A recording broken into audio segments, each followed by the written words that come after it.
जय माता जी। दर्शक मित्रों, एस्ट्रो साइंस चैनल में मैं आचार्य दुर्गा प्रसाद शास्त्री आप सभी का स्वागत करता हूँ। प्रारंभ होने वाली है चैत्र की नवरात्रि, जिसे हम वासंतिक नवरात्र कहते हैं। इस नवरात्र का पूजन कैसे करेंगे, माता भगवती को अपने घर में किस तरह से आवाहन करेंगे और किस प्रकार आप अपने जीवन में सुख समृद्धि को प्राप्त करेंगे और आयु और आरोग्य की प्राप्ति आपको किस तरह से होगी, यह भी हम आपको बताने वाले हैं। मित्रों, 9 दिवस का यह पर्व नवरात्र पर्व कहा जाता है। यह चैनल बहुत दिनों बाद मैं फिर से आपके सामने वीडियो के माध्यम से प्रस्तुत होने जा रहा हूं।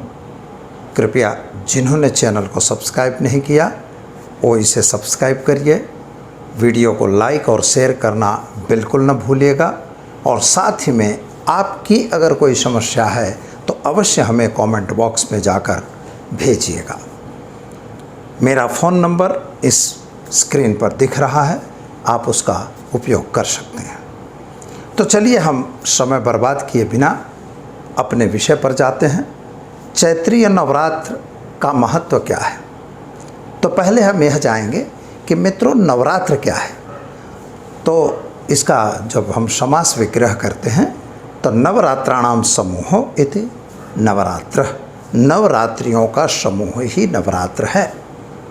प्रतिपदा, चैत्र की प्रतिपदा शुक्ल पक्ष से लेकर और नवमी तक यानी रामनवमी तक यह पर्व मनाया जाता है और इस पर्व में हम व्रत भी करते हैं, उपासना भी करते हैं, आराधना भी करते हैं और हर प्रकार से हम अपने जीवन में धर्म का आचरण करते हैं। मित्रों, नवरात्र क्यों मनानी चाहिए? तो इसके लिए हम आपको बहुत अच्छा एक जो वैदिक परंपरा की एक प्रक्रिया है वह मैं बताने जा रहा हूँ। 4 नवरात्र मनाई जाती हैं। कुछ लोग शाकंभरी नवरात्र को भी नवरात्र कहते हैं, लेकिन शाकंभरी नवरात्र जो है वह इसके दरमियान नहीं आती है। माघ महीने में एक नवरात्र आती है, एक आषाढ़ महीने में होती है और दूसरी नवरात्र यह है जो चैत्र में होती है और शारदीय नवरात्र जो अश्विनी महीने में होती है। यहाँ पर 2 प्रकार के संवत्सर हैं मित्रों। एक जो शालिवाहन शक संवत्सर है और दूसरा जो संवत्सर है वह विक्रम संवत्सर है। विक्रम संवत की शुरुआत जो होती है वह शालिवाहन संवत और विक्रम संवत। अब यहाँ पर विक्रम संवत की भी शुरुआत चैत्र में होती है, जो चैत्री पंचांग के द्वारा होती है। वह वहाँ पर नवरात्र का प्रारंभ करके और इसके बाद मतलब पंचांग की शुरुआत की जाती है। इसी तरह से शारदीय नवरात्र में जो विक्रम संवत्सर है, जो दीपावली पे पर्व बदलाया जाता है, तो वहाँ भी नवरात्र का पर्व मना के और फिर संवत्सर की शुरुआत की जाती है। यानी जब संवत्सर बदलता है, जब ऋतु गर्मी ऋतु पूरी हुई और बरसात की शुरू हुई, तब आषाढ़ महीने की नवरात्र होती है और जैसे ही मतलब माघ महीना आता है, यानी माघ महीने के बाद फागुन आने वाला है, यानी ठंडी का महीना पूरा होने आता है, वहाँ पर माघ की नवरात्र होती है। माघ और आषाढ़ की जो नवरात्र हैं उन्हें गुप्त नवरात्र के रूप में जाना जाता है। साधक लोग गुप्त नवरात्र में भी साधना करते हैं। अब एक बात दूसरी आपको बता दें, इस समय जो कहर गुजर रहा है, हम देख रहे हैं कि वातावरण में कोरोना नाम का एक वायरस आ चुका है और जो वास्तविक रूप से अगर देखा जाए तो एक में से अनेक होता जाता है, जिसे हम रक्त बीज ऐसा नाम दे सकते हैं। रक्त बीजात पथेत माता, माता ने रक्त बीज का भी नाश किया था। तो जो भी अगर हमारे यहाँ रोग हैं, व्याधि हैं, उपाधि हैं, उन सभी का नाश करने के लिए हमें माता के शरण में जाना पड़ता है। तो यहाँ पर मित्रों सबसे पहला काम है कि जैसे गर्मी की शुरुआत हुई, गर्मी की शुरुआत में क्या होता है कि वातावरण में एक प्रकार का मतलब क्लेश पैदा हो जाता है। तो उस गर्मी की वजह से विभिन्न प्रकार के रोग आते हैं। जैसे होलिका दहन हुआ, होलिका दहन के बाद तुरंत पश्चात यहाँ पर उनके जो जीवाणु थे उनको नाश किया गया, क्योंकि वर्ष मतलब जो ठंडी के समय में बढ़े हुए थे उनको नष्ट किया गया। ऐसे नवरात्र के दरमियान हमें अपने आप में एक शक्ति लेनी है, शक्ति प्राप्त करने के लिए, क्योंकि भगवान शिव खुद कहते हैं सबो हम शिवा बिना। शिवा का अर्थ होता है शक्ति। भगवान शिव कहते हैं शक्ति के बिना मैं भी मुर्दे के समान हूँ। तो यही चीज़ यहाँ बनती है। तो हमें व्रत करना है, उपवास करना है, उपासना करनी है। उपासना करके अपने नित्य नैमित्तिक कर्मों के द्वारा हमारे अंदर एक इम्यूनिटी को वृद्धि देनी है। हमारी इम्यूनिटी बढ़नी चाहिए। यह बढ़ने की घटना को ही हम यह नवरात्र के दरमियान अपनी देवी माँ भगवती शक्ति की उपासना करके और अपने आप में एक सामर्थ्य प्राप्त करते हैं। इसीलिए नवरात्र का व्रत करना चाहिए। अब हम बताने जा रहे हैं कि आपको घट स्थापन कहते हैं। नवरात्र की पूजा आप अपने घर में किस तरह से करेंगे? तो एक माता का श्लोक पहले बोल देते हैं कि प्रथमम शैलपुत्री च द्वितीयम ब्रह्मचारिणी तृतीयम चंद्रघंटेति कुष्मांडेति चतुर्थकम पंचमम स्कंधमातेति षष्ठम कात्यायनी च सप्तम कालरात्रिति महादुर्गे च अष्टमम नवम सिद्धदात्री च नवदुर्गा प्रकृतता। यह नवदुर्गाओं की चर्चा हुई है। जयंती मंगला काली भद्रकाली कपालिनी दुर्गा क्षमा शिवाधात्री स्वाहा स्वधा नमोस्तुते। जय त्वं देवी चामुंडे जय भक्तार्तिहारिणी जय सर्वगते देवी काल रात्रि नमोस्तुते। यानी ये जो माताएं हैं इन्हीं की चर्चा है। यहाँ पर माता का प्रास्थापन करना है तो हम उनको घर में बुलाना पड़ेगा। बुलाने के लिए हमें उन्हें आवाहन करना है। हम आवाहन करने के पूर्व उनका एक जो हमारे घर में है तो सिंहासन राजराजेश्वरी है, तो इसको एक सिंहासन वगैरह बना के उसके लिए सुंदर सुशोभित आसन बनाना है। आसन बनाने के बाद देवी माँ भगवती को अपने बुलाना है। मूर्ति है तो ठीक है, नहीं है तो आपके पास फोटो वगैरह मिल सकते हैं, उनको भी आप स्थापित कर सकते हैं। और दीप प्रज्वल करना पड़ता है। दीप क्यों होना चाहिए? तो दीपक इसलिए होना चाहिए कि दो साक्षी हमारे होते हैं। एक सूर्य भगवान हैं जो कायमी होते हैं और एक दीपक नारायण है। जब यावत कर्म समारोपित तावत तब स्थिरो। जब तक हम कर्म की समापन करते हैं तब तक आप प्रभु खड़े रहो, आप हमारे साथ रहो। यानी दीपक को हम अपना साक्षी मान के दीप स्थापन किया जाता है। दीप स्थान के साथ कलश स्थापन होता है। कलश क्यों? तो मित्रों, कलश जो है वो हमारा शरीर है, बॉडी है। जिस तरह से 80% वाटर हमारी बॉडी में है, उसी तरह से वाटर एलिमेंट का पूजन करने का हमारा शास्त्र बताता है। दीपक यानी अग्नि हुआ, अग्नि तत्व की हम पूजा कर लेते हैं। इसके बाद हम कलश की पूजन यानी कि हम वरुण देवता की पूजन करते हैं, यानी जल तत्व की पूजन करते हैं। फिर पृथ्वी त्वयाधता लोका देवी तुम प्रश्नाता। पृथ्वी को हम हाथ रख के भूमि स्पर्श करके माँ पृथ्वी से प्रार्थना करते हैं कि हम यह जो पूजन करने जा रहे हैं तो माँ हमें आप सफलता दो। तो पृथ्वी तत्व की भी हम उपासना करते हैं।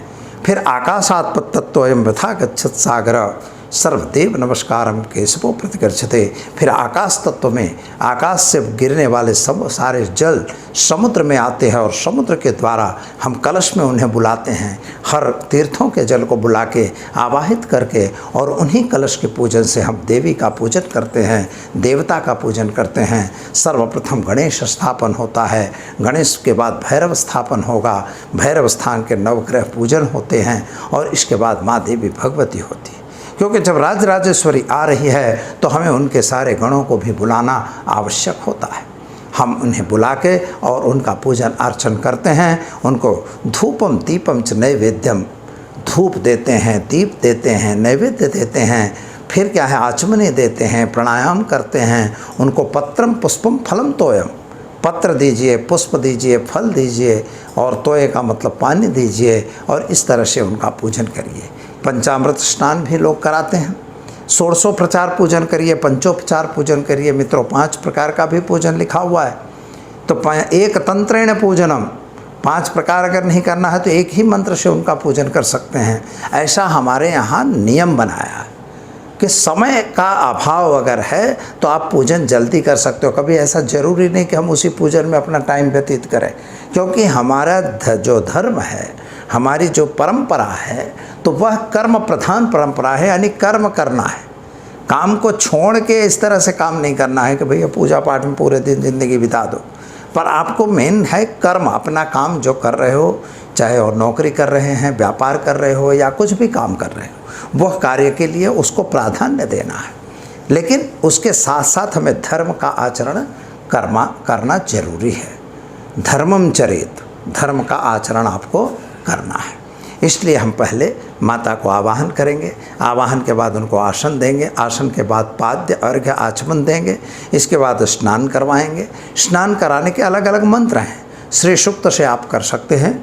ओम हिरण्यवर्णाम हरणिम सुवर्ण रजत सृजाम चंद्राम हिरण्मयीं लक्ष्मीं जात वेदुम मावह ताम मावाह जात वेदो लक्ष्मी मृपकामिनीं यश्याम हिरण्यं विन्देयं गामो दासो स्वान विन्देयं पुरुषानहम।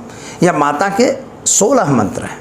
इन 16 मंत्रों के वैदिक मंत्रों से भी पूजा की जा सकती है। अगर आपको नहीं आ रहा है तो किसी पंडित को या किसी पूजा वाले व्यक्ति को बुला के आप पूजन करवा सकते हैं।